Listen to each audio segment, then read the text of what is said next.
এখানে লিখেছেন যে মোহতারাম, অন্যান্য বছরের থেকে এবছরের পহেলা বৈশাখটা বাংলাদেশে ভিন্নভাবে উদযাপিত হয়েছে।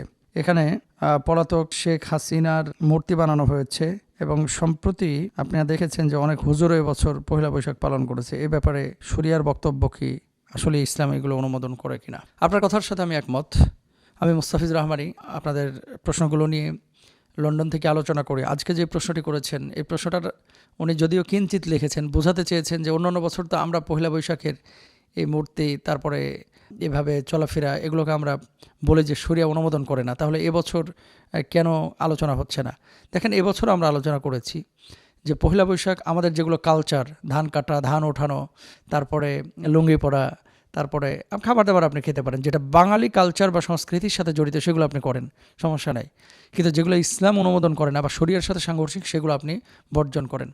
পহেলা বৈশাখে অন্যান্য বছর আমরা দেখেছি যে দাড়ি টুপিওয়ালা যারা ছিলেন, ইসলামিক আইডল অথবা ইসলামী আন্দোলনের কর্মী অথবা ইসলামিক জীবন ধারায় যারা চলাফেরা করতেন, এদেরকে রাজাকারের ট্যাগ দিয়ে, বড় বড় দাঁত দিয়ে টুপি লাগায় তারা এই পহেলা বৈশাখে শোভাযাত্রা করত। তো এবছর এগুলো আল্লাহর ফয়সালা আসলে, যে অন্য বছর নিজেরা করতো, আরেকজনকে কটাক্ষ করে এবার নিজেই কটাক্ষের মুখোমুখি হয়ে গেছে। এই বড় বড় দাঁত তারও হয়েছে এবং তাদেরকেও ওইভাবে দেখানো হয়েছে।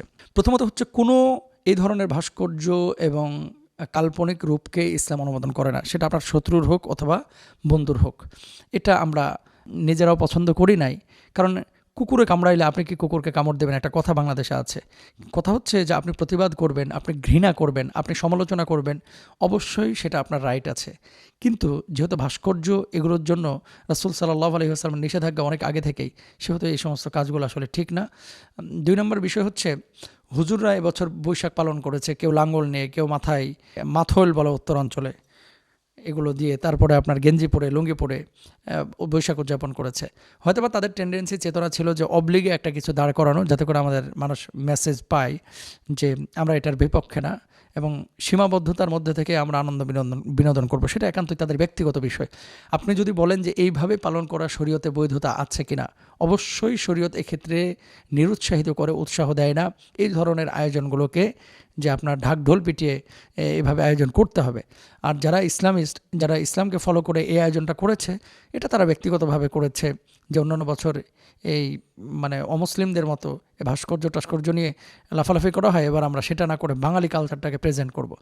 তো একদিক থেকে এটা প্রশংসার দাবি রাখে, অন্যদিক থেকে শরিয়া যেহেতু এটাকে আমলযোগ্য অনেকে মনে করবে, প্রতি বছর শুরু করবে, এর জন্য নিরুৎসাহিত করে। এখন আপনার ব্যক্তিগত বিষয়, অপিনিয়ন, আপনি কোনটা করবেন।